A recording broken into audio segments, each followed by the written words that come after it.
Bíblia em 1 Coríntios capítulo 4. Não, faz assim, irmão. Faz assim. Abre no capítulo 3. Só dá a marcha ré, engata ré e volta. Capítulo 3. Vamos ler a partir do versículo de número 18, mais ou menos. Só para a gente ganhar contexto aqui. 1 Coríntios capítulo 3, versículo 18. Em seguida a gente já pula para o capítulo 4 e vai continuando a leitura. Acompanhe, se você não trouxe Bíblia, não tem Bíblia, acompanhe aqui na tela que vai estar disponível para você. E diz assim o texto bíblico: ninguém se engane a si mesmo. Se alguém dentre vós se tem por sábio neste século, faça-se estulto para se tornar sábio. Porque a sabedoria deste mundo é loucura diante de Deus. Porquanto está escrito, ele apanha os sábios na sua própria astúcia deles. Na própria astúcia deles. E outra vez, o Senhor conhece os pensamentos dos sábios, que são pensamentos vãos. Portanto, ninguém se glorie nos homens, porque tudo é vosso. Seja Paulo, seja Apolo, seja Cefas, seja o mundo, seja a vida, seja a morte, sejam as coisas presentes, sejam as futuras, tudo é vosso. E vós de Cristo, e Cristo de Deus. Assim, pois, olha só o capítulo 4. Assim, pois, importa que os homens nos considerem como ministros de Cristo e dispenseiros dos mistérios de Deus. Ora, além disso, o que se requer dos dispenseiros de Deus é que cada um deles seja encontrado fiel. Todavia, a mim muito pouco se me dá ser julgado por vós, ou por tribunal humano. Nem eu tampouco julgo a mim mesmo, porque de nada me arguia a consciência, e contudo nem por isso eu me dou por justificado, pois quem me julga é o Senhor. Olha o versículo 5, irmão.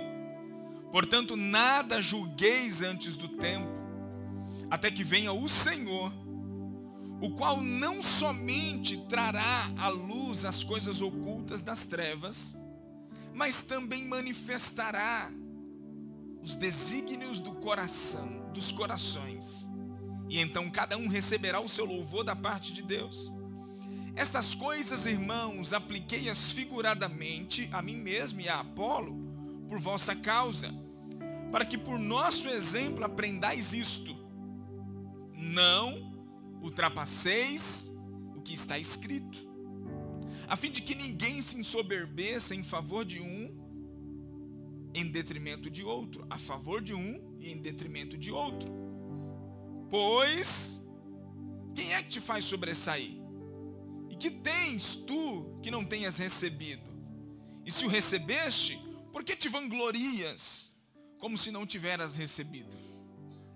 Irmãos, olha o versículo 5. Toda vez que eu leio esse texto, que eu leio o versículo 5, eu fico imaginando. Você já pensou, pensa comigo, se Deus passasse no telão aqui, olha aqui para esse telão. Está vendo o telão? Se Deus passasse todos os nossos pensamentos diários. Sabe aqueles pensamentos que você não tem coragem de confessar nem para sua esposa? Ou então para o seu esposo? Já pensou? Não, pastor, Deus não é Deus de vergonha. Não, irmão, para de ser religioso. Analisa comigo. Primeiro que a Bíblia fala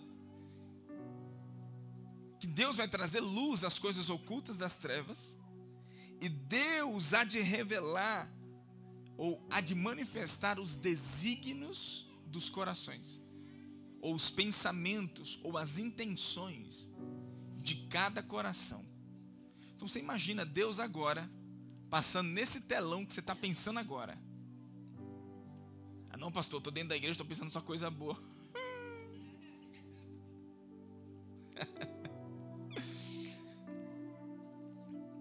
Esse texto, primeiro, se você vê o contexto disso, Paulo ele tá conversando com a igreja de Corinto porque tinha muita divisão ali, muita facção, muita divisão, muitas coisas acontecendo dentro da igreja. Se você pegar o início do texto, você vai ver que Paulo foi um protagonista tremendo nessa igreja. Apolo também foi um protagonista tremendo nessa igreja. E não obstante, tinha Pedro também, que era um grande homem de Deus que todo mundo admirava. E se você prestar atenção desde o início do capítulo, você percebe que o povo começou a entrar em um lugar assim de muito partidarismo. Tipo assim, não, eu gosto mais de Paulo. Aí o outro, não, eu não vou muito com a cara de Paulo, eu prefiro Pedro. Aí o outro fala, não, Pedro, eu prefiro Apolo. Apolo é mais manso, Apolo me entende. Né, já viu aquele crente? Ele falou assim, eu não vou procurar aquele pastor não, porque aquele pastor é muito duro, eu vou procurar aquele lá, porque aquele lá me entende. Aquele lá, ele vai me ajudar. Então Paulo percebeu que dentro da igreja estava tendo muitas dessas divisões. E por isso que, ao mesmo tempo que ele começa a combater esse partidarismo, essas facções, essas coisas que iam construindo dentro da igreja, Paulo percebe que a igreja de Corinto não gostou muito daquilo que ele estava fazendo, daquilo que ele estava gerando. E por isso, você percebe que Paulo inicia o capítulo 4 dizendo assim, importa que vocês nos considerem como simples servos de Cristo, ou cooperadores de Cristo, só isso. Não somos, Paulo, olha a humildade desse homem. Não precisa olhar para a gente como se nós fôssemos o semideus, como se nós fôssemos, não precisa nos idolatrar, não precisa olhar para a gente como se nós fôssemos, né? Porque às vezes as pessoas pegam o líder, elas idolatram o líder, né? Extremamente idolatrado por pessoas. Tem gente que vai, não, hoje eu vou em tal igreja porque hoje vai estar o pregador fulano, se for o outro pregador eu não vou. As pessoas têm isso. Eu estava ouvindo o pastor Jacques de Aquino, e ele foi pregar, e o Luiz Hermino falou que quem ia pregar ia ser o Jacques, não ia ser ele. Aí uma irmã pegou e colocou nos comentários, nossa, tadinho, eu achei que quem ia pregar é o pastor Luiz. Mas tá bom, eu vou assistir só acho que por honra a Deus. Nossa, imagine, porque tem pessoa que é assim.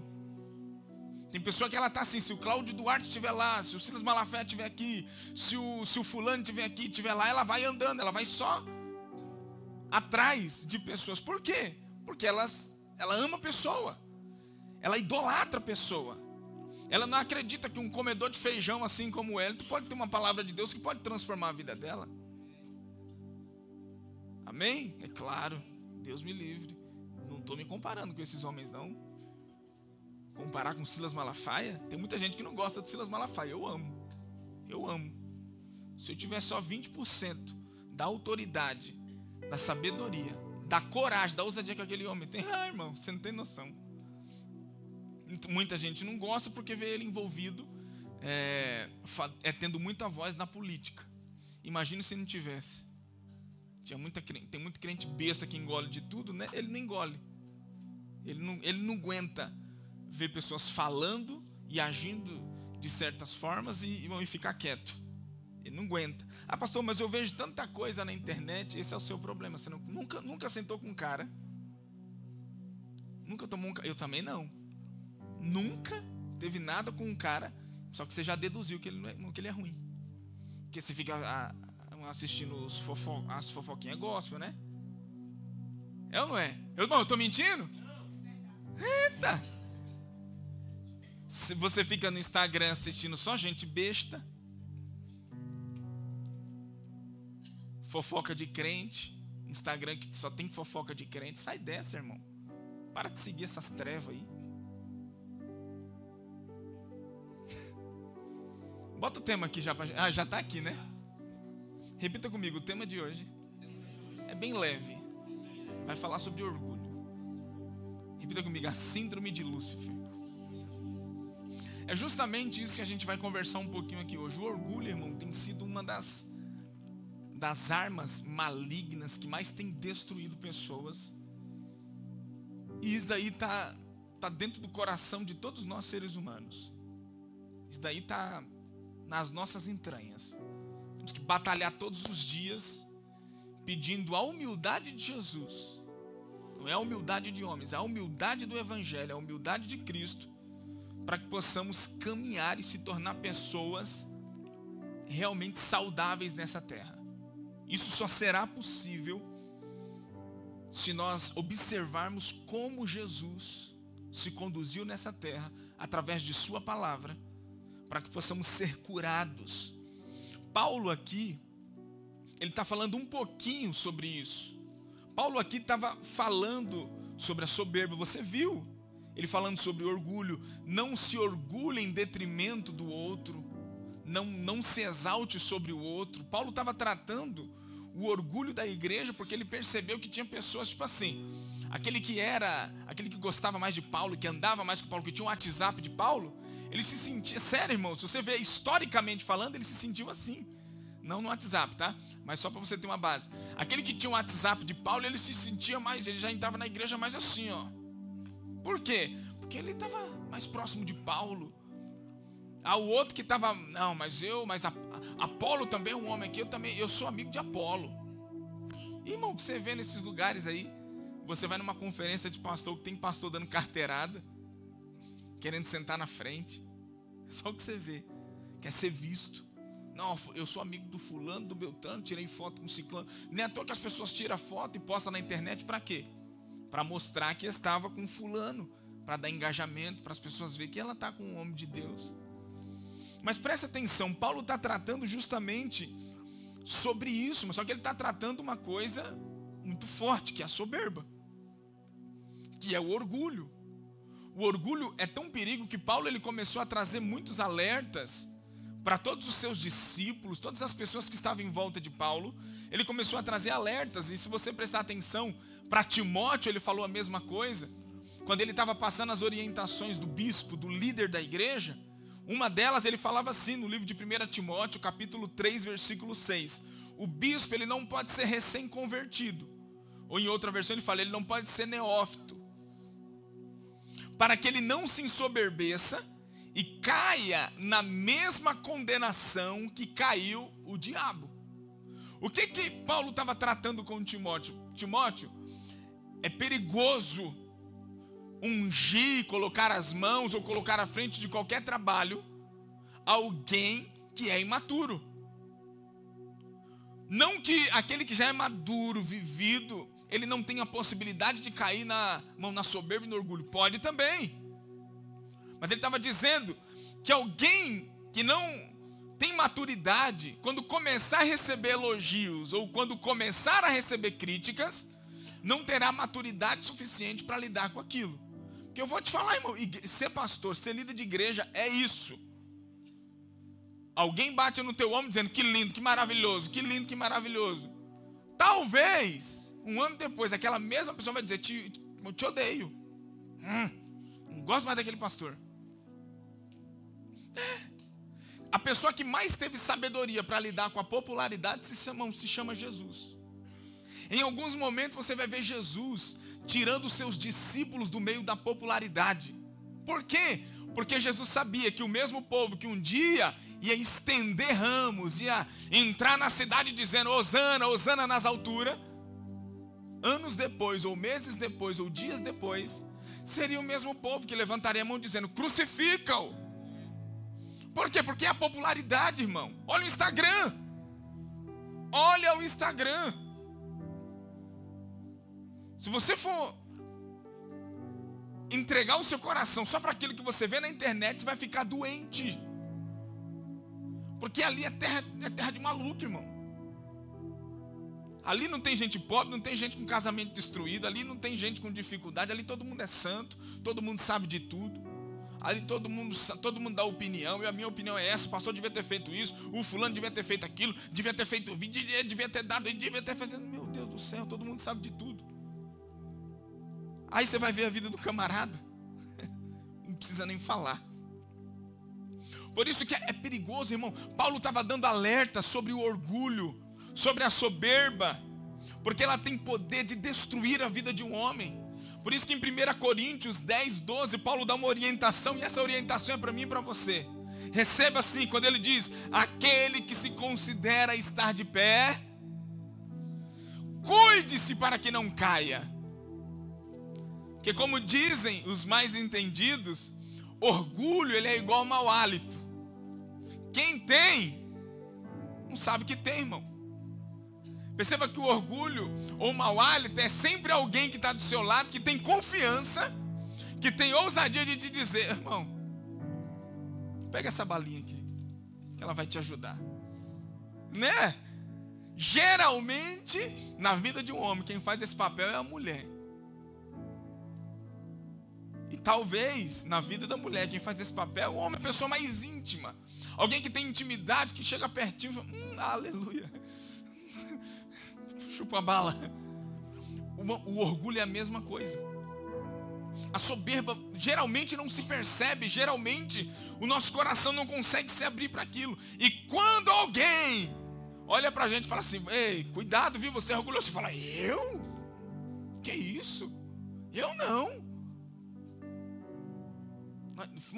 O orgulho não adianta você fazer assim, não. Você não vai ver. É alguém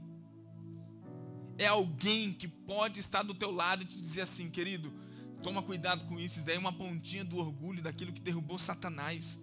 É a síndrome de Satanás que pode destruir. Irmão, a soberba, ela é um terreno muito escorregadio. A soberba, ela é um terreno muito escorregadio, e muitos têm sido abatidos por Satanás nesse campo. Muitos têm sido abatidos. Olha os alertas que a Bíblia dá. Provérbios capítulo 29, versículo 23. O orgulho termina em humilhação. A soberba do homem o abaterá. A soberba do homem o derrubará. Mas o humilde de espírito obterá honra. Em 2 Coríntios 10, 18, Paulo dá outro alerta, dizendo assim: quando alguém elogia a si mesmo, esse elogio não tem valor. Não é aprovado quem a si mesmo se louva, e sim aquele a quem o Senhor louva. Ele está dizendo assim: não adianta o mundo inteiro, ou até você, dizer: não, mas eu sou especialista, eu sou bom. Quando na verdade aquilo pode ser só um orgulho que está no seu coração.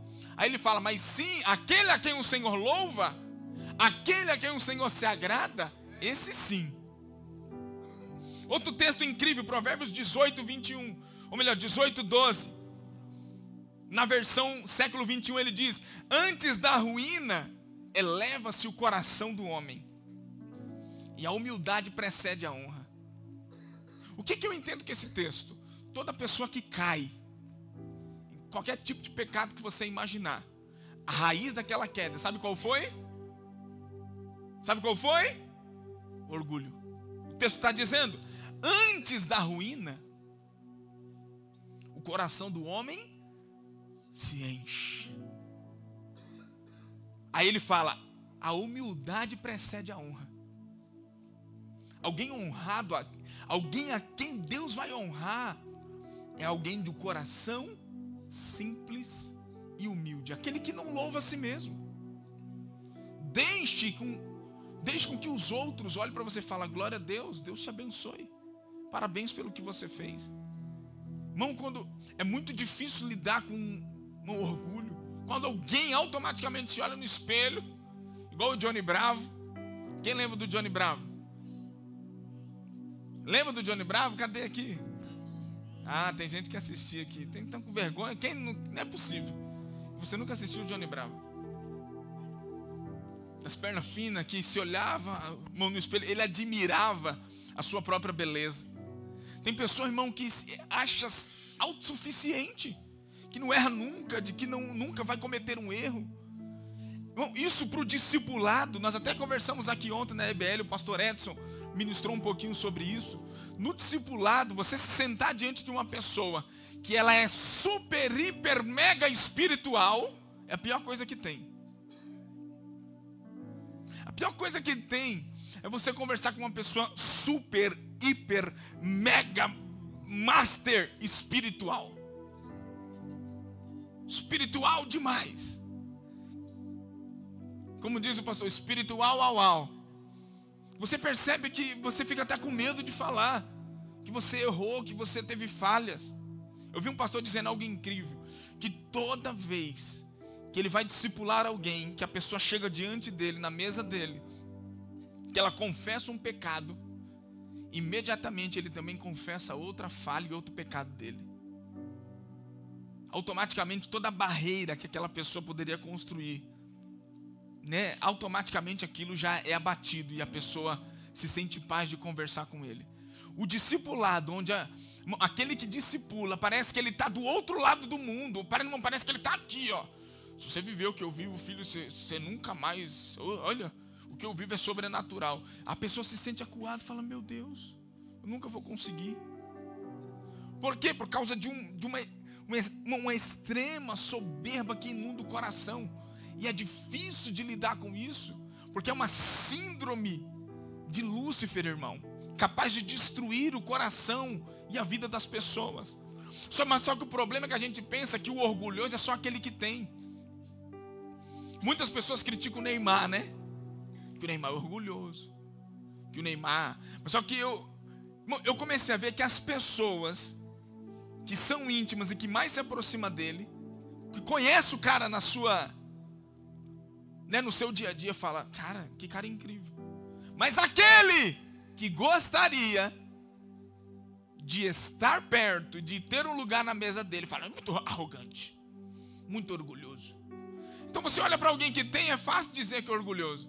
E agora, irmão, quando você vê alguém que não tem nada, alguém que não tem nada, alguém que tem extremas dificuldades, só que ela carrega no coração dela orgulho e soberba. Não importa se você está numa cobertura. Tem gente que está na cobertura e é humilde. Tem gente que está na miséria e é soberbo. Uma vez uma pessoa nos abençoava muito.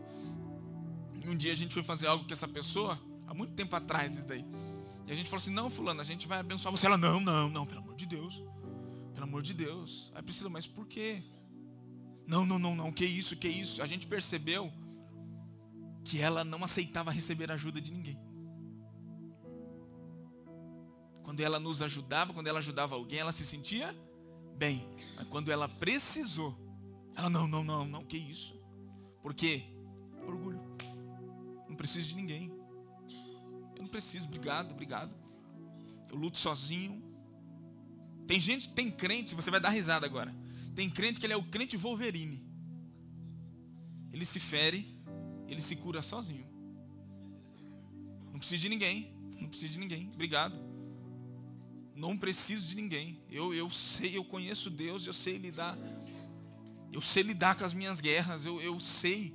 Eu não estou dizendo que você tem que se tornar um dependente emocional de um pastor, um dependente espiritual, fazer de um líder espiritual o seu guru. Não.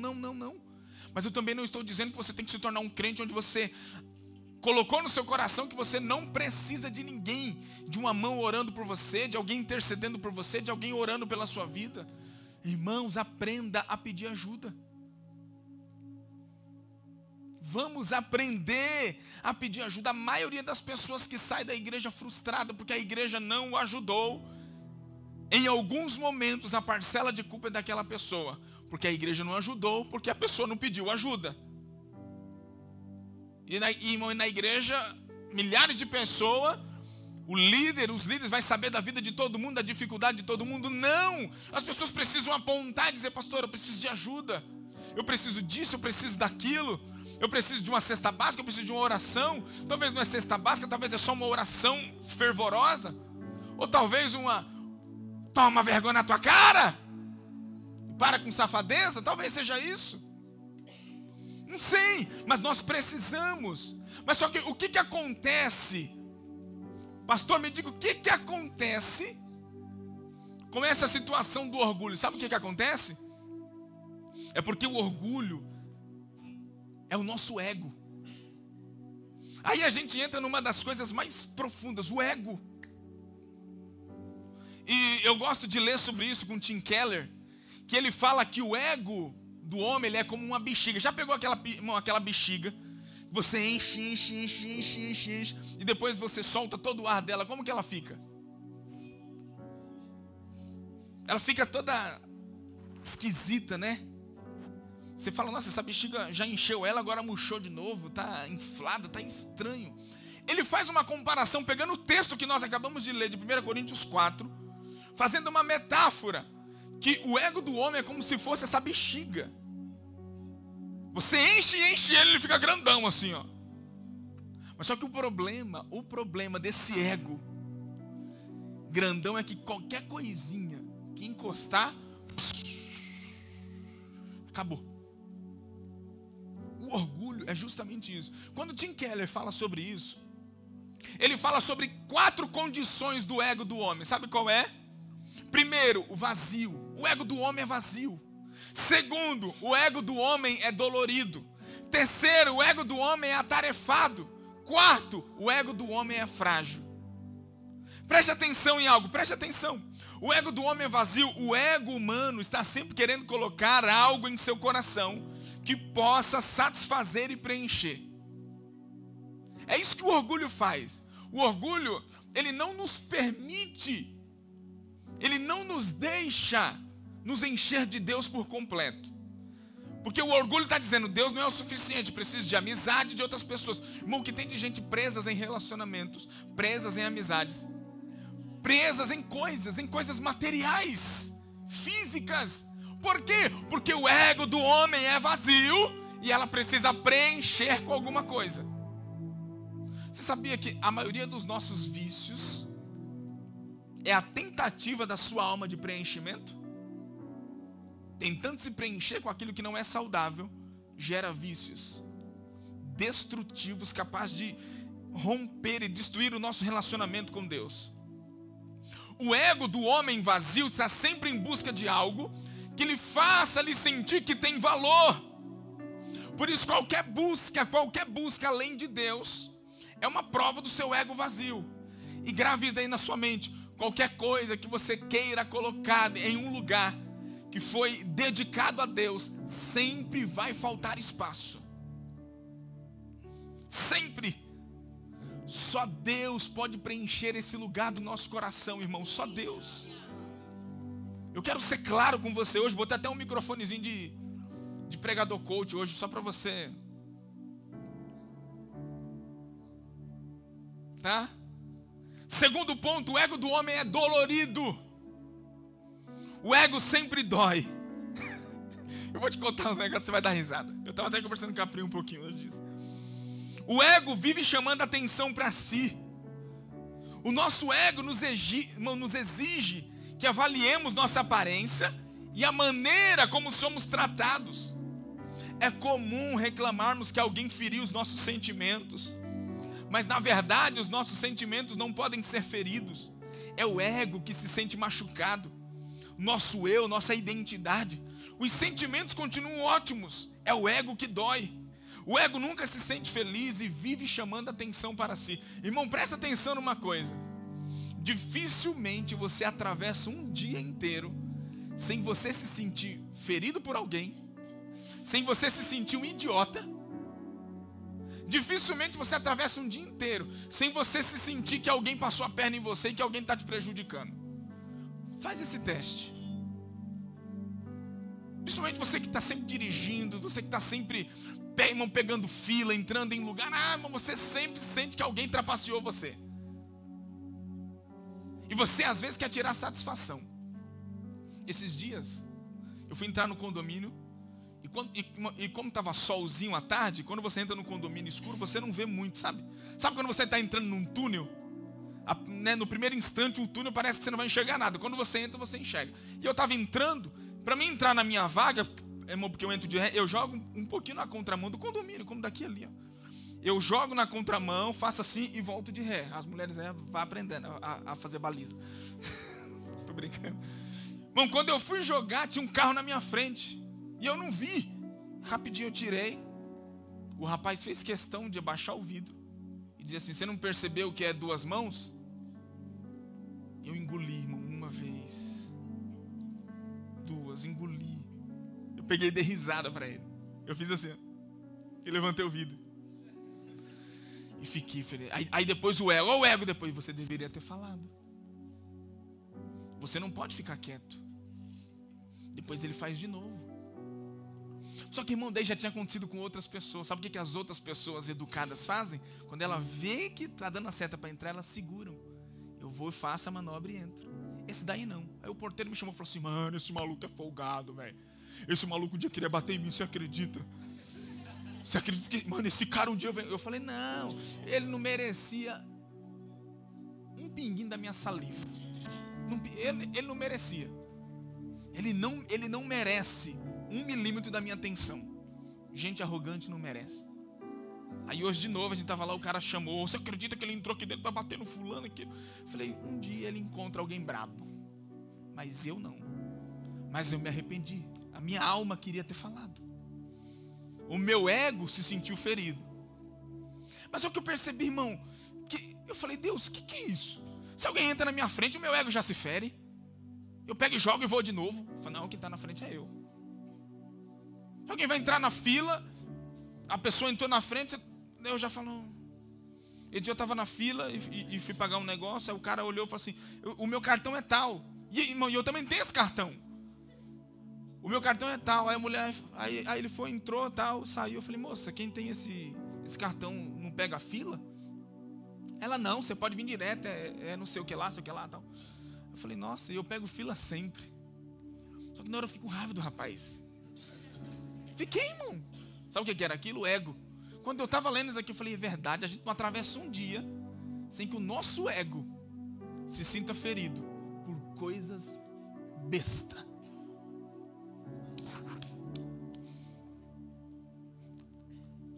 Já você vai chegar. Ah, pastor, mas isso aí eu falava. Já você vai. Já tem coisa para você aqui. Outra coisa, o nosso ego é muito atarefado. Ele faz de tudo para ser notado. Olha o orgulho. Alguém tem que me ver. Vive ocupado tentando preencher esse vazio. O ego está sempre atarefado com a comparação e a vanglória. Pessoas que se comparam muito. Olha pastor, qual que é o problema da comparação? O problema da comparação é que quando você se encontra com alguém que é menor do que você se orgulha. E quando você encontra alguém que é maior do que você fica, oh meu Deus, nunca vou chegar nesse lugar. Irmão, o ego nunca está satisfeito. Ele nunca está em paz. Está sempre querendo ou ter mais do que os outros. Está sempre querendo. C.S. Lewis falou algo incrível, só para não ficar nas minhas palavras. O orgulho não se satisfaz em ter uma coisa. Olha isso, gente.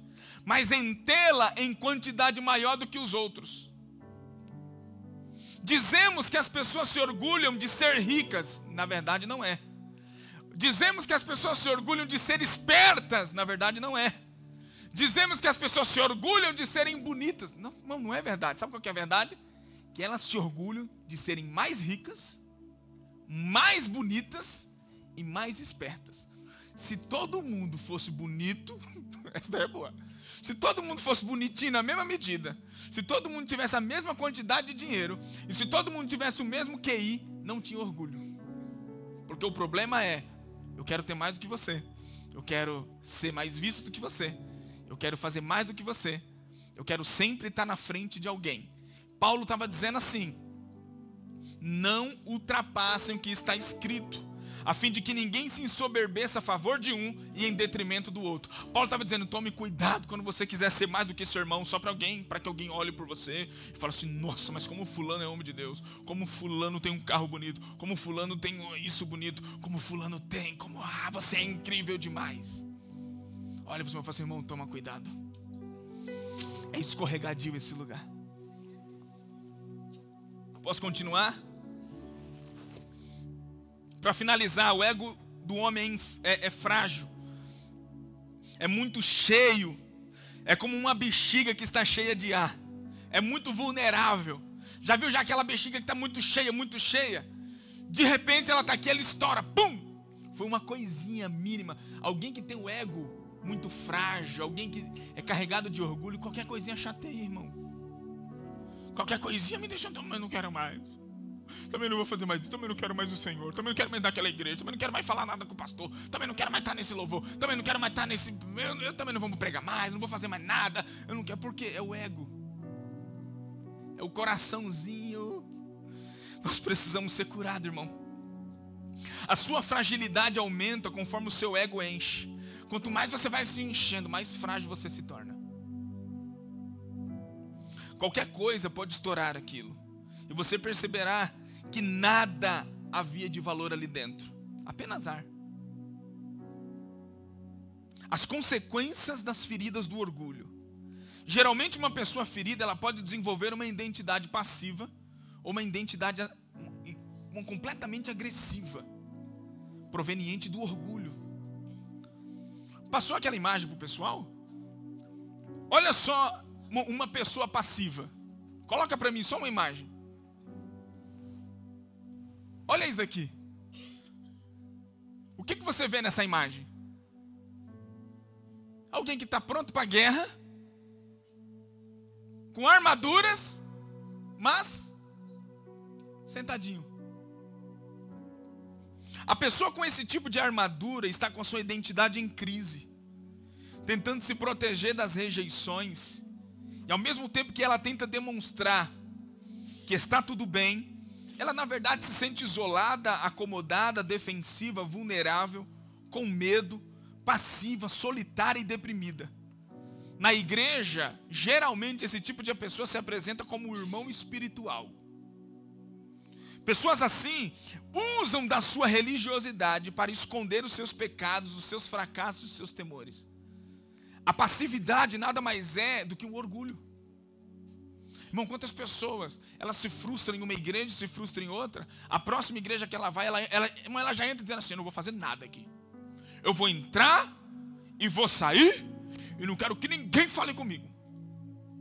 Então ela sempre chega depois que o culto começa e sempre sai antes do culto terminar, porque ela não quer contato com ninguém, ela não quer relacionamento com ninguém. Se a igreja precisar, alguém que tira foto, alguém que ore, alguém que prega, alguém que arruma mesa, alguém que limpa banheiro, alguém que faça alguma coisa, ela sempre, a pessoa fala: não quero gente me mandando fazer nada, eu não quero gente me pedindo isso, não quero gente me pedindo aquilo. Olha para o seu irmão e fala assim: irmão, esse silêncio seu é o quê, hein?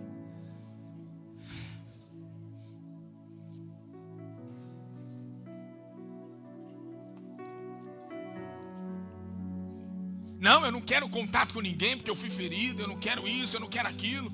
Eu não quero. Igreja só entra culto. E tem gente que fala assim: eu prefiro ir em igreja grande ainda. Que eu entro, sento na última cadeira, faço meu culto, vou embora e ninguém pergunta, ninguém fala. Isso são pessoas que não querem se envolver no corpo. Como o pastor Edson ministrou aqui ontem. Isso são pessoas, tem um saco de batata e tem um purê de batata, não tem? O saco de batata é batata crua, dura, rígida. O purê não, o purê é molinho, gostoso, é todo mundo misturado. Tem crente que ele vai viver num saco de batata a vida inteira. Que ele não quer se envolver com a igreja, ele não quer se envolver com... Ele se torna passivo. Só que essa passividade é uma resposta. Aquilo que ele produz no físico, no ambiente de igreja, é só o reflexo da sua vida espiritual com Deus. Geralmente pessoas assim não conseguem manter-se muito tempo buscando a Deus em oração e leitura bíblica. Elas são passivas espiritualmente até no seu relacionamento com Deus. Isso você traz daí para dentro de um relacionamento conjugal, dentro de um casamento. Um homem passivo. Meu Deus do céu. O homem tem armadura, tem tudo, mas só a passividade. Um dia a gente ia comer alguma coisa e a Priscila falava: o que a gente vai comer hoje? Eu falei: não sei, amor, escolhe aí. Ela: não, eu preciso que você escolha. Eu falei: é verdade, né? Eu que sou homem e eu nunca decido nada. O que ela fez? Ela falou assim: acorda, seja homem, escolha. Eu preciso que você escolha. Como ela sempre costuma dizer: eu sou menina, eu quero ser protegida. Ela fala para mim: amor, pega essa sacola. Eu falo: Priscila, hoje eu estava com 2 sacolas. Ela: pega essa sacola. Eu peguei a sacola, peguei outra. Falei: amor, me dá essa outra sacola aí. E outra coisa, sobe aqui nas minhas costas. Eu falei: foi, amor. Falei: me dá a sacola aí, me dá. Falei: agora falta só uma coisa. Ela: o quê? Eu falei: sobe aqui. Sobe aí agora, vai. Agora vamos. Aí eu vou reclamar. Ela fala: eu sou menina, não posso pegar peso. Esses dias ela falou assim: eu vou falar para o pastor Roberto pegar você. Falei: não, pelo amor de Deus, deixa o pastor Roberto de lado. Tava minha mãe com bolsa, Priscila, eu tinha que pegar a bolsa de todo mundo e sair levando. Você está certo, amor. Quem disse que você está errado? Mas é sério, irmão, a passividade no casamento é destrutiva demais. Aí o homem ele falta pôr saia. Mas só que do outro lado tem esse daqui, ó. Aqui é o passivo, olha só o outro. Imagina ser casado com uma mulher dessa.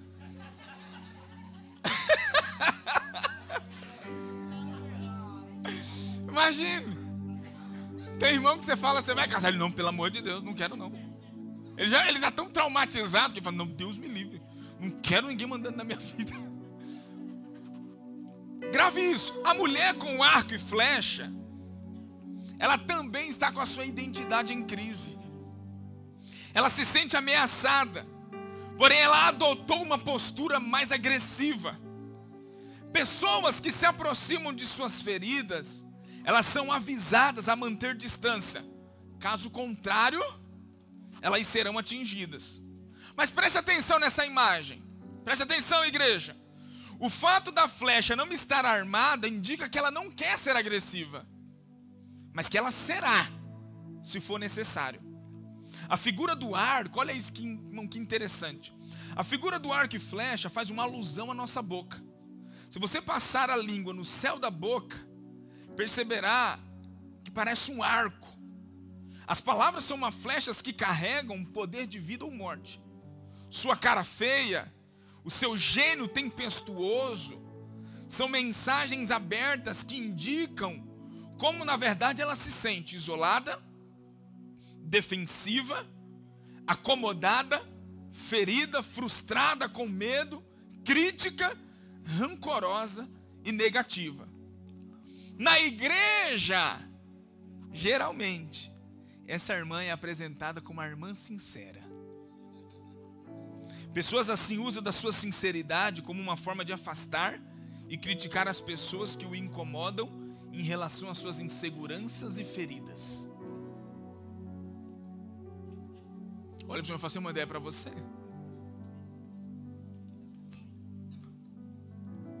Irmão, você quer ver guerra? Olha para mim, você quer ver guerra? É quando o passivo se casa com essa irmã. Ou o contrário. Ou quando isso daqui é vice-versa. Aquilo é o quê? É só uma expressão de orgulho. É uma soberba terrível. Feridas mal curadas e mal resolvidas é capaz de te tornar ou um passivo ou um agressivo. Pastor, como é que eu vou combater isso? Você está falando, você está só me batendo aqui. Eu não vou nem conseguir terminar essa pregação hoje, irmão. Não, termina, né? Vocês querem que termine, né, pastor? Mais uma dessa eu não aguento. Mas esse é um problema seríssimo. Porque você vai proliferando, você vai desenvolvendo no seu dia a dia, nos seus filhos, nos seus relacionamentos. Perceba como as pessoas têm dificuldade de se relacionar. O orgulho é uma das armas mais terríveis que não te permite se relacionar com outras pessoas, porque às vezes você se acha melhor do que elas. Elas não são dignas de estar no mesmo ambiente que você.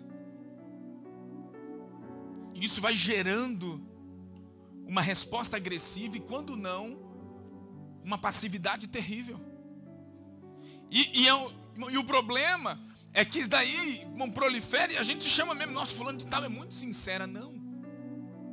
É o refúgio que ela encontrou. É a autodefesa dela para combater as suas frustrações que um dia ela não teve como se defender. Hoje ela se defende com o quê? Palavras.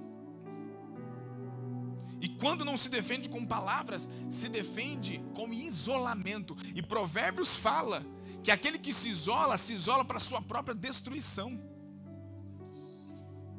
Isso tudo é o quê, pastor? É a síndrome de Lúcifer, que quando ele não pega pessoas e joga para cima, ele pega elas e joga para baixo. Agora volta para mim aqui para o texto de 1 Coríntios capítulo 4. O apóstolo Paulo, quando ele vai tratar sobre o ego, quando ele trata sobre o ego com a igreja, ele começa a falar daquilo que ele foi curado. Irmão, quando eu comecei a ler isso, olha para mim, eu fiquei impressionado com o que Paulo começou a falar. Eu falei, meu Deus do céu, que medida de maturidade e de fé que esse homem anda. Olha o versículo de número 3, versículo 4. Projeta na NVT. Quando ele vai falar com a igreja, porque a igreja estava naquele partidarismo, estava ou não estava? Lembra? Paulo agora vai falar sobre ele. Primeiro ele fala, ó, o que importa, nós somos dispenseiros de Deus.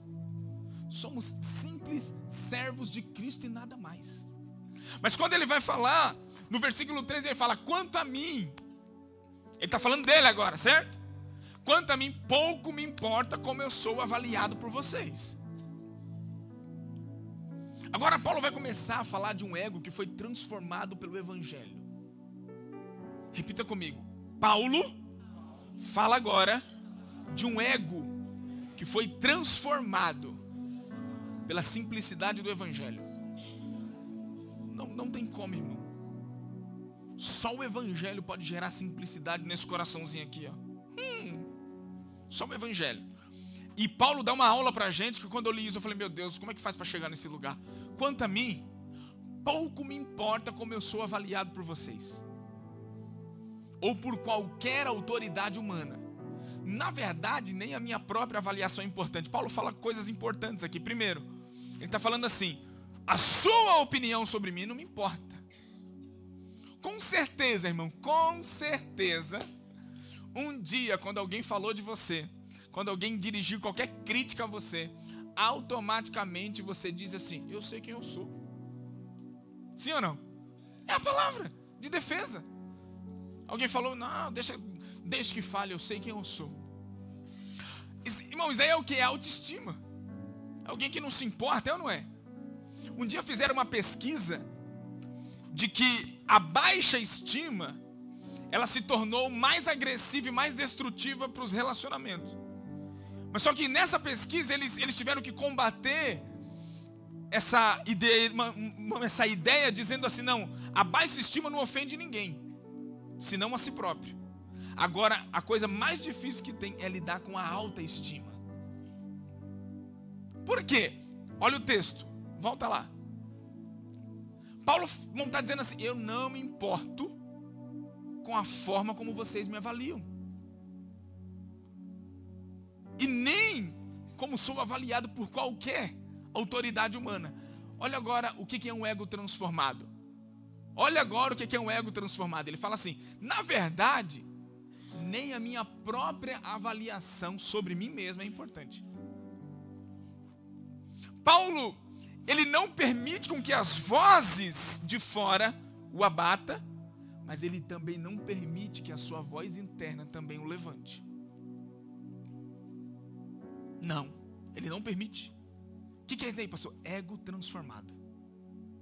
É alguém que ele não permite com que as vozes de fora o abata, mas ele também não se auto-vangloria, dizendo, não, eu sei quem eu sou em Deus, não, eu sei quem eu sou, não. Ele está dizendo assim, nem a minha própria avaliação sobre mim mesmo é importante. Olha o texto, a minha consciência está limpa, mas isso não prova de que estou certo. O Senhor, meu Deus, é quem me avaliará e decidirá. Irmão, não tem melhor travesseiro do que dormir com a consciência em paz, é verdade ou não é? Meu Deus, isso é bom demais. Deitar a cabeça no travesseiro. O travesseiro mais confortável é aquele que você está com a consciência limpa. Mas só que eu lembro que essa é uma frase que a gente usa muito. Irmão, você sabia que tem gente que comete pecados terríveis e consegue dormir tranquilo? Você sabia que tem gente que pode cometer pecados terríveis e elas colocam a cabeça no seu travesseiro sem nenhum tipo de arrependimento?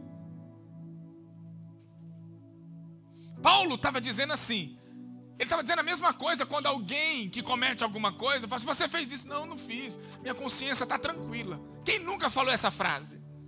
Mas Paulo lança outra coisa que fala, meu Deus, que nível de maturidade que esse homem estava. Paulo fala, minha consciência está limpa, mas não quer dizer que eu estou certo. Isso daí não prova de que eu sou bom. Aí ele lança, quem vai me julgar? Não importa o que você pensa de mim. Olha como Paulo está dizendo. Não importa nem o que eu penso sobre mim mesmo. O que importa é o que Cristo pensa sobre mim. Por que Paulo fala isso? As pessoas vão sempre, irmão, querer estabelecer critérios na sua vida. Elas vão sempre querer gerar na sua vida critérios, coisas para que você seja desse jeito, para que você seja daquela forma. E o problema é que na maioria das vezes nós permitimos que as pessoas ganhem espaço em nosso coração. Eu vi um pastor falando algo incrível. Ele falou assim, você só é frustrado porque você colocou uma pessoa em um lugar que você não deveria ter colocado no seu coração. Aí você se frustra.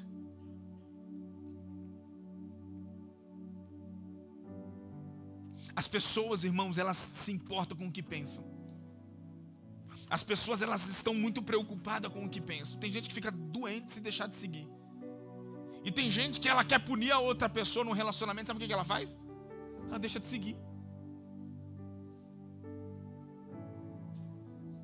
Tipo assim. E o outro fica doente. Deixou de me seguir, está com raiva de mim. Ué. Por quê? Porque as pessoas, o ego das pessoas faz com que elas se importem mais com a opinião dos outros do que com aquilo que o Evangelho e a Bíblia falam sobre si. Permitimos, não, irmão, eu quero te dar uma palavra de Deus aqui hoje, hein? Não permita que qualquer tipo de voz estranha fora de você roube a simplicidade do Evangelho do teu coração. Mas também não permita que a tua voz, a voz da tua consciência te engane também. Aí Paulo lança, pouco me importa como sou avaliado por vocês. Pouco me importa. O pensamento de Paulo era levar os seus ouvintes, aquele que ia ler aquelas cartas, a um lugar de total simplicidade que só o Evangelho de Cristo pode gerar na mente e no coração. E esse orgulho tem feito com que as pessoas entrem em lugares de extremas lutas consigo mesmo e às vezes até com outras pessoas e com opiniões de outras pessoas. Paulo lança outra pérola em Romanos 12:13, quando ele diz, com base na graça que recebi, dou a cada um de vocês a seguinte advertência, não considerem melhores do que realmente são. Paulo novamente está dizendo, não deixe com que o seu coração se ensoberbeça, com que o seu coração se eleve. Não deixa, mas estão dizendo que eu não presto. Não presta mesmo não. Sabe quem fez daí? Davi. Davi estava andando aqui junto com seu soldado e tinha um homem, Simei, lá do outro lado do rio, pegando pedra e jogando em Davi. Seu infeliz, seu traidor, você é digno de morte, Davi. Você tem que morrer. O soldado olhou para Davi e falou, Davi, você quer que eu vá lá e mata esse cara? Davi, não, pode deixar. Talvez o que ele está falando seja Deus usando a boca dele. Mas se não for, Deus o julgará. O que é? Olha o coração de um homem que está anulando qualquer tipo de tribunal humano na sua vida. Ele estava dizendo assim, é como você faz, eu não presto mesmo. Eu sei quem eu sou. Eu sei que o que me sustenta é a graça de Deus. Não é os meus talentos, o meu conhecimento. O que me sustenta é o favor de Deus. O que me faz não pecar é o temor, não é o medo. Irmão, você pega para alguém, irmão, você fala para uma criança, criança, não põe o dedo aqui que dá choque. Você acha que ela vai deixar de pôr? Porque ela não tem medo. Quando ela amadurece, que ela ganha temor no coração, ela fala, não pode pôr. Verdade, não pode. Por que não pode pôr? Porque não tem por que pôr o dedo dentro daquele negócio. Matura. Você acha que você vai impedir de um crente pecar, dizendo para ele, se você fizer isso daí, cuidado, hein? Você vai ficar de banco. Cuidado, porque sua família pode ser destruída. Irmão, ninguém tem medo não. O que impede um homem de cair, o que impede um homem de pecar é o seu temor a Deus. É suficiente. É a sua simplicidade do evangelho. Agora pensa comigo, analise comigo. Por que Paulo fala sobre isso? O que tornou Paulo um homem simples? O que tornou Paulo um homem simples? Lê comigo aqui, 2 Coríntios capítulo 12, versículo 6, eu estou caminhando para o final.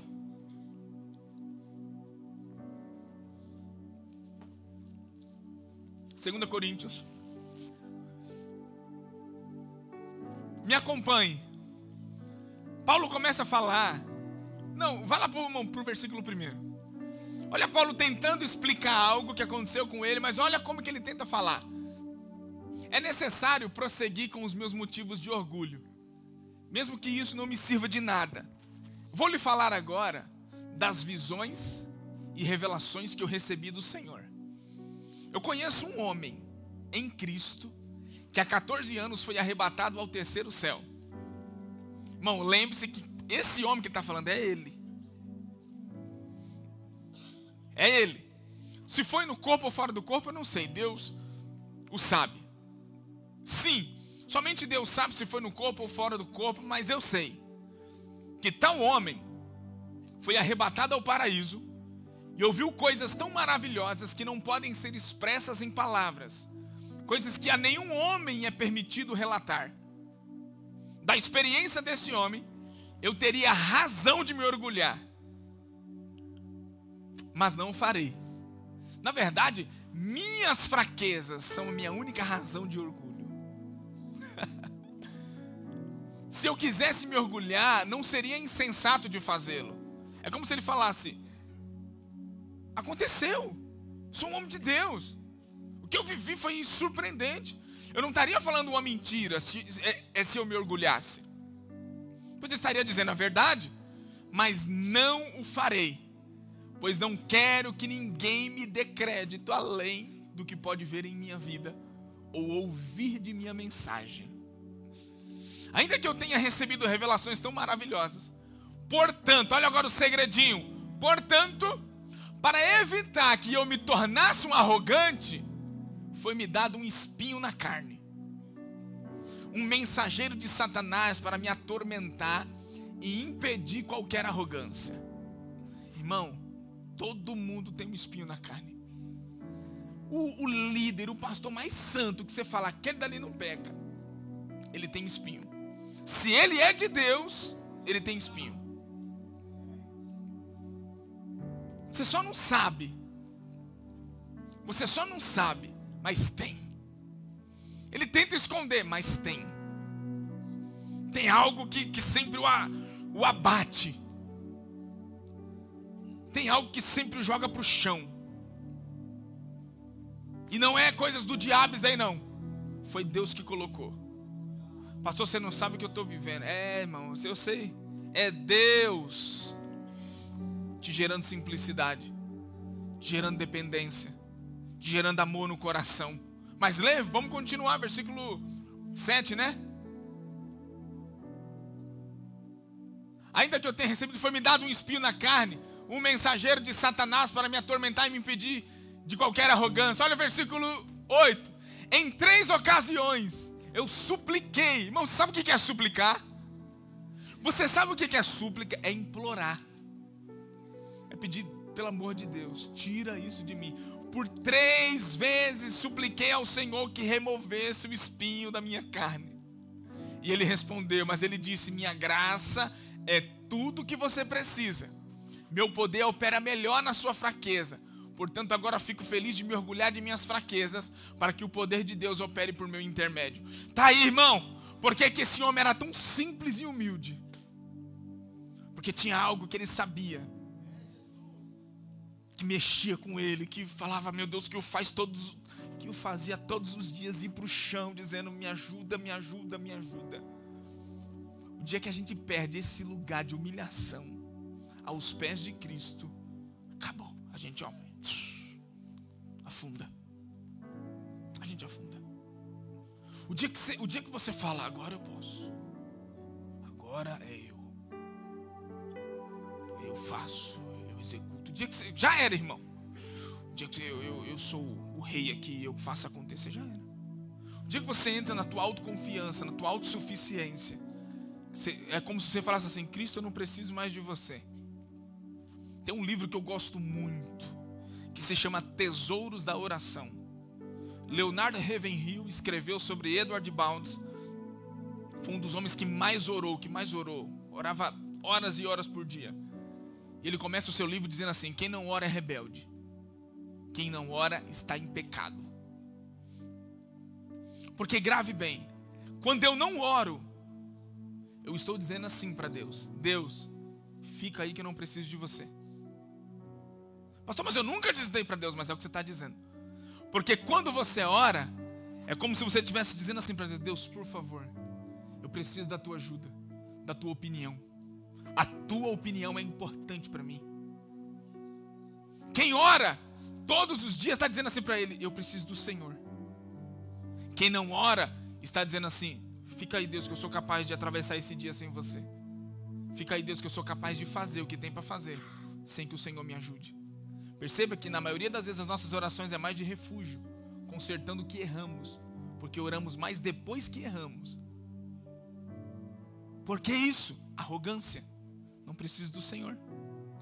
Pastor, eu nunca abri a minha boca para falar isso, mas as suas atitudes estão dizendo.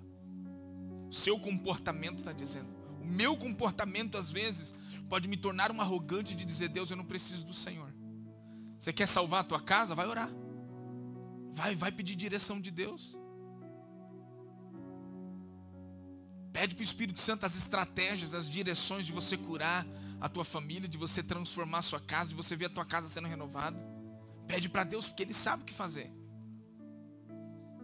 Aí, tudo que você fizer na direção do Espírito Santo vai ser uma ferramenta que vai transformando a sua casa diariamente, a sua conduta, a sua vida. Mas é o Espírito Santo que tem. Por que a gente quer fazer as coisas sem o Espírito Santo? Como dizia, existem algumas igrejas que se o Espírito Santo for embora, eles nunca perceberão. Que a gente já está acostumado a fazer coisas sem Deus. Por quê? Caímos, o orgulho, autossuficiente. Nos preocupamos mais com o que pensam, com o que dizem, como vão olhar para nós e olhar o que temos, o que podemos fazer, se aquilo que se estão avaliando a nossa performance, e assim vamos caminhando. Tudo aquilo que Deus nos permite, tudo aquilo que Deus permite para nos castigar, é para que Ele aquiete o nosso coração no centro da vontade dEle. Mas que Deus ruim não, é um Deus que aprendeu, que ensina, melhor dizendo, os seus, por meio às vezes até do sofrimento. E o sofrimento foi um dos caminhos que Ele levou Jesus. Talvez você está acostumado a ouvir o evangelho do que Deus vai te abençoar, Deus vai te abençoar, Deus vai te dar, Deus vai te dar, Deus vai te dar. E eu vim para dizer hoje assim, para mim e para você: Deus vai tirar. Como o pastor falou hoje aqui no início, no tempo de oração 4:30. Deus vai tirar tudo que você está colocando no lugar dele. Pastor, eu tenho uma saída. Eu não, né? Misericórdia. Mas eu posso te falar uma coisa que aprendi ouvindo um pastor. A saída para que ele não me tire aquilo. Você quer saber? Quer não, né? Você não levantou a mão, uma pessoa quer. A única saída que a gente tem para Deus não tirar aquilo que a gente colocou no coração, no lugar dele, é devolvendo para Ele. É a única forma. Deus só tira o que você se apega. O que você desapega, Ele te dá. Ele fez isso daí, sabe com quem? Com Joquebede. Quando Joquebede pegou o menino e colocou ele no rio, o menino fez assim, ó, e voltou para ela de novo. Por quê? É o rio de Deus, irmão. Não sei você, mas tem uma unção aqui que eu tô com vontade de gritar. Porque eu quero viver essa palavra. Eu quero viver isso. É pesado, é forte, é renúncia, é negar a si mesmo, mas eu quero viver isso. Irmão, chega de sermos crente de oba-oba, só de fachada, só de só de oba-oba, de mimimi. Temos que nos tornar a imagem do Cristo. Temos que nos tornar uma extensão da igreja de Cristo. Temos que nos tornar homens e mulheres que carregam a essência de Cristo, que carregam Cristo em seu dia a dia, em sua vida, em sua essência.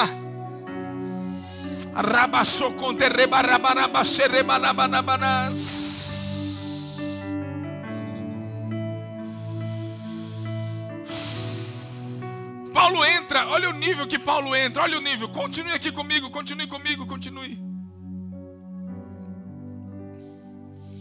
Esta é uma afirmação digna de confiança. Olha o que Paulo está dizendo.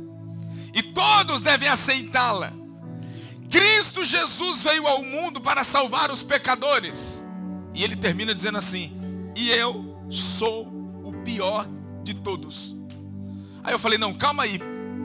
Procurei algum versículo, alguma versão que dizia assim: e eu fui o pior de todos. E não encontrei.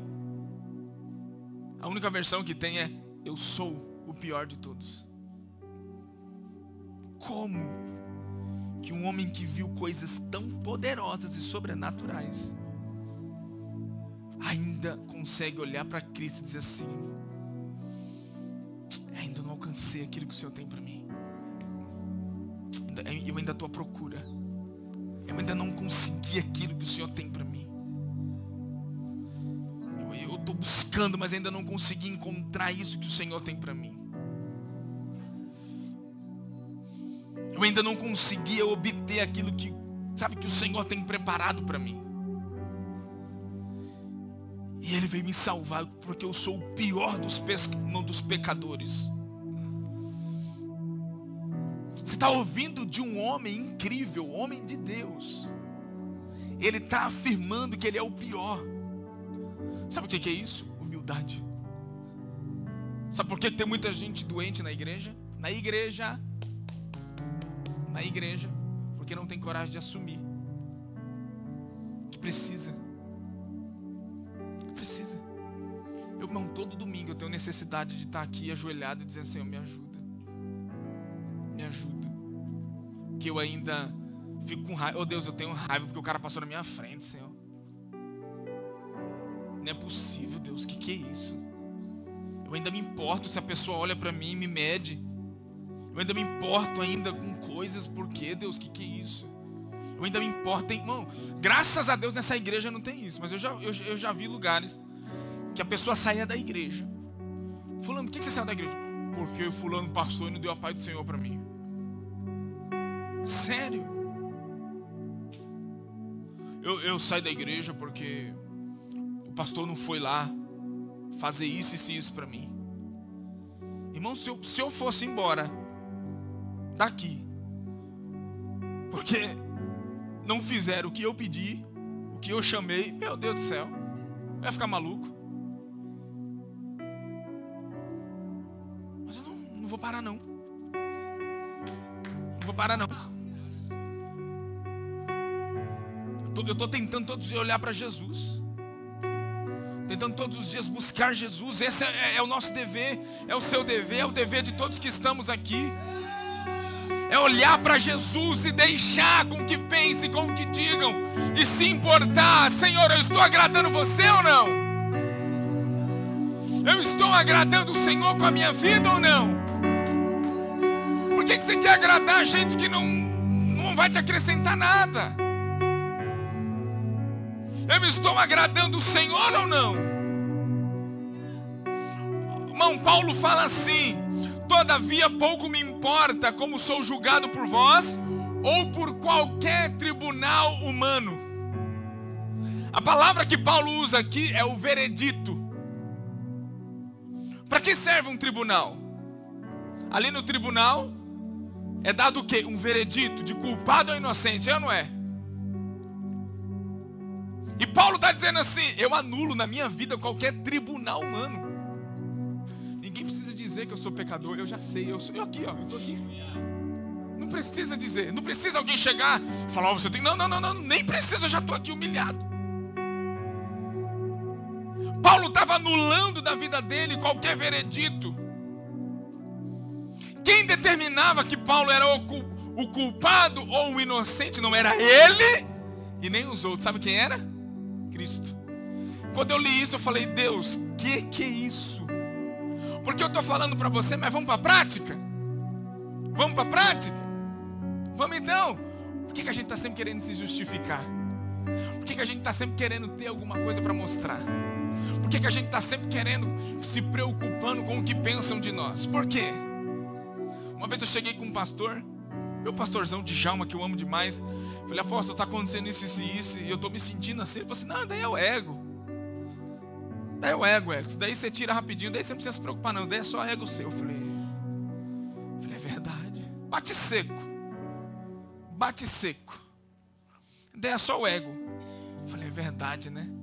Quando eu voltei para a igreja, para cá, no outro domingo, eu falei, rapaz, estava me preocupando com coisa besta.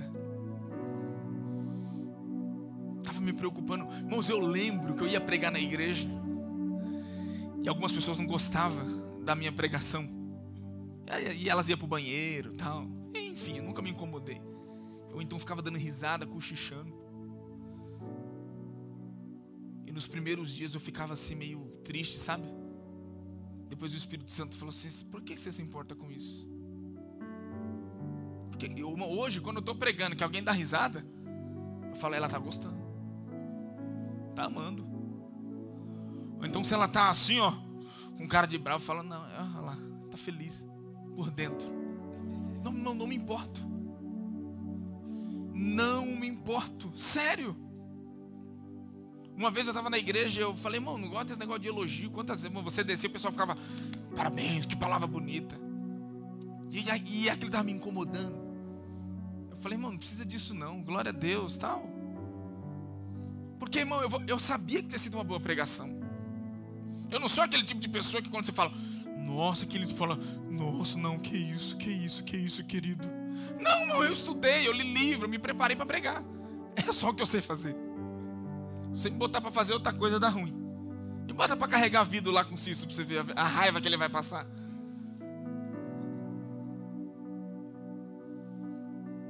Aí no outro culto, quando você prega, você desce, as pessoas ficavam tudo assim, ó. Eu, hein? Por quê? Porque uma coisa que o homem de Deus tem que treinar é que ele não pode ser motivado nem pelo sorriso, nem pela cara de raiva. Não pode. Porque se o ambiente corrompe o pregador, ele não prega aquilo que Deus quer. Ele prega aquilo que o povo quer ouvir. E de verdade, se eu quisesse pregar o que todo mundo queria ouvir, seria outra pregação. Não dessa igreja, que essa igreja já conhece onde elas estão. Já sabe. Essa mensagem já estava sendo avisada que ia ser pregada aqui hoje já, ó. Teve um que deu até dor de barriga. Não, tô brincando, viu, gente? Muita gente ficou doente hoje, irmão. Fiquei com dor. Muita gente, pastor, eu vou hoje, tô gripado, tô doente, tô com dor de barriga, tô isso, tô aqui. Eu falei, eu entendo, querido. Eu entendo, mas eles estão assistindo. Brincadeiras à parte. Anule, para me finalizar, anule os tribunais da sua vida. Quer ser feliz, irmão? Destrua qualquer veredito da tua vida. Para de se preocupar com os outros, segue tua vida. Vai para cima, busca aquilo que Deus tem para você. Busque aquilo que Deus tem para você, chore por aquilo que Deus tem. Não aceite veredito de pessoas na sua vida, mas também não se engane com o seu próprio veredito. Destrua qualquer tribunal humano. E vai ser curado, vai buscar Deus. Vai ser livre dessa síndrome de Lúcifer. Porque o poder de Deus pode transformar isso daí. É forte. Porque nós precisamos chega de crentes imaturos, desanimados, desistentes, entristecidos. Chega, irmão, de crentes tristes. O crente, como diz um pastor, é verdade, um crente triste, ele é um difamador do evangelho. Também não, tá difícil demais. Tá difícil, você não tem noção. Tem gente que glamurariza, sei lá como é que é o nome dessa palavra. Sei lá, por que eu fui me inventar de entrar nessa palavra? crente que idolatra. Idolatra demais suas lutas. Sabe por que ela idolatra a luta? Porque ela sabe que naquela luta as pessoas ficam em cima dela, dando atenção para ela. É o que isso daí? O ego. Não tem para onde correr, irmão. Corra para os braços de Jesus. Corra para Jesus. Você vai, ou aqui nós não vai pôr muleta em crente, não. Aqui nós vamos tirar as muletas, olhar para Jesus, ser crente verdadeiro. Você está vendo toda essa baderna que você vê acontecendo aí? Você vê brigas, irmãos, daí acontece no meio de todo mundo. A diferença é se você vai se posicionar e se tornar um homem de Deus, uma mulher de Deus, que vai fazer a diferença. Coisa ruim tem em todo lugar. Mas precisamos nos levantar e avançar. Amém? Saia dessa passividade. Desarme, pega essa flecha hoje aí, joga para fora. Pega essa carranca sua aí e bota um sorriso. Olha pro seu irmão, dá um sorriso pro seu irmão aí. Se tiver faltando um dente, você faz assim, ó. Fica bem chique assim, ó. Dá um sorriso para essa pessoa que está do seu lado. Fala assim, irmão, sorria. Jesus é a sua alegria. Eu sei que é difícil, mas você vai conseguir.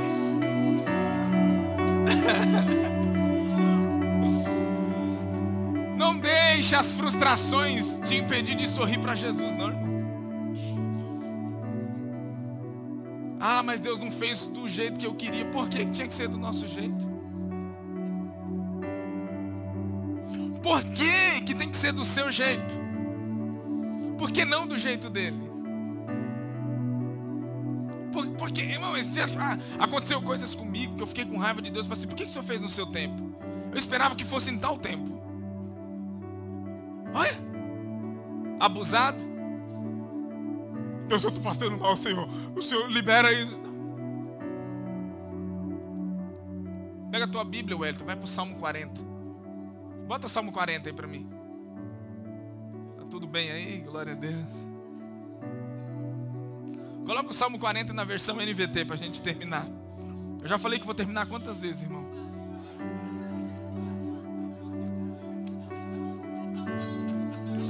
Então lê esse texto, é para vocês. Espere, calma, que agitação é essa? Olha o texto que o Senhor me levou. Lê aí. Esperei com paciência pelo Senhor. Ele se voltou para mim e ouviu o meu clamor. Tirou-me de um poço de desespero. Para quê?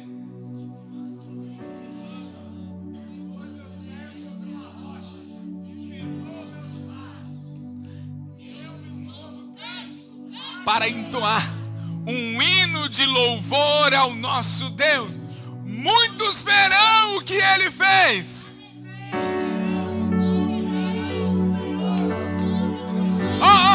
Calma. Aí me pegou. Como é feliz que não depende dos arrogantes e nem dos que se desviam para a mentira. Senhor meu Deus, Tu nos fizeste muitas maravilhas e os Teus planos para nós são tantos que eles não podem nem ser contados. Não há ninguém igual a Ti. Se eu tentasse relatar todos os Teus feitos, jamais chegaria ao fim. Calma aí, agora segura. Dá para abandonar? Dá para deixar esse Deus? Não tens prazer em ofertas nem em sacrifícios. Agora que me fizeste ouvir, compreendo.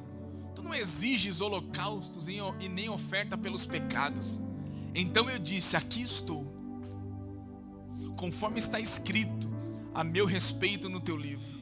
Estou aqui, Deus, tenho prazer em fazer a Tua vontade, meu Deus, pois a Tua lei está em meu coração. Olha isso, gente. Leia isso 1, 2, 3, 4, 5, até aquilo penetrar no seu espírito e você falar, acordei. O que está no meu coração é como é feliz aquele que confia no Senhor. Fique de pé. Me dá um microfone, que agora, porque para cantar isso daqui não é bom, né? É só para pregar. Agora eu quero gritar aqui, irmão, eu quero cantar. Eu quero que a banda venha comigo com tanta alegria, com tanto fogo aqui.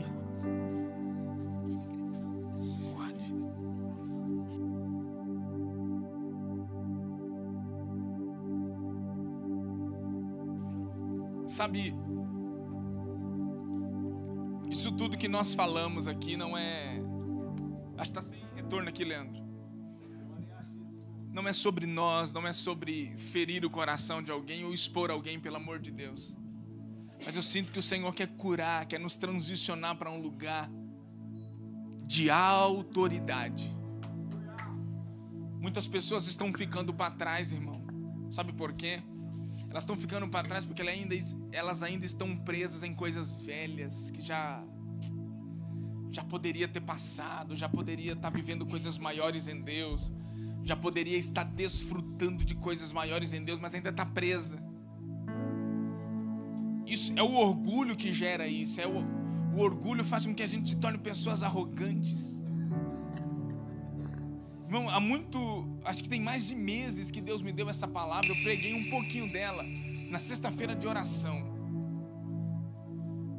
E eu vim sentindo o momento certo da gente. Quase que eu preguei outra coisa, mas essa palavra está vindo para nós porque o Senhor quer nos curar. Se você continuar nesse lugar, alimentando as coisas que você já devia ter destruído e matado, já ter arrancado fora, você vai continuar fraco, você vai continuar soberbo, prepotente, e você não se tornará um lugar de cura para muitas pessoas.